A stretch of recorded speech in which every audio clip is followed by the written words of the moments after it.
next, please, Steve? I mean, they do have Labour will betray pensioners again, says Chancellor. Loads of front pages having a go at the pensiony side of stuff. I mean, betray, they've already got a triple lock. What more do you want? You've got maths in your favour. Also, you should say thank you to the Sunday Telegraph. They say Chancellor rather than his surname, which when you read in the front pages, it's risky business, never work again.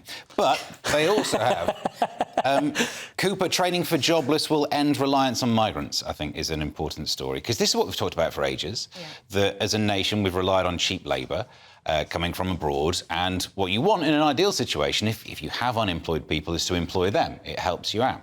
Here's the problem. You ready for the problem? That'll never catch on, Steve. No, revolutionary stuff. And there's another reason why it won't catch on, because you'd then have to pay them enough to do those jobs. And the article actually points out there's effectively businesses get a benefit from bringing in foreign labour, so you can get rid of that. But also, it will mean if businesses have to pay more to employ British people to do the jobs, the cost will make its way through the system, and this will be inflationary. Remember when we were saying we couldn't give pay rises to nurses because it would be ... inflationary? They're aiming for inflationary now. So I guess politicians think there's good inflation and bad inflation, and they don't like the ones that they have to pay for.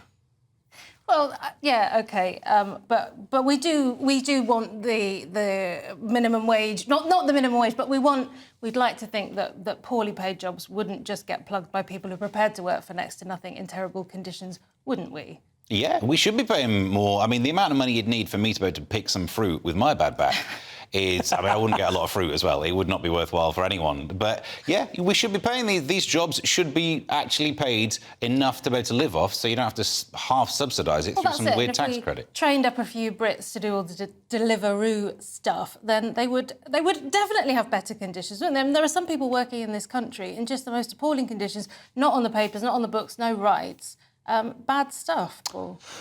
Well, yes. If you're looking for an answer to that question, is it bad stuff? I'd say yes.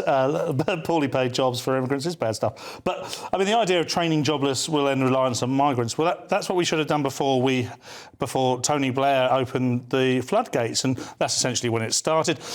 I was listening to a podcast last night, which I won't name, and it was talking about how the immigration issue had disappeared from about the late 60s, early 70s to the early 2000s as a massive political issue. It had disappeared to some degree.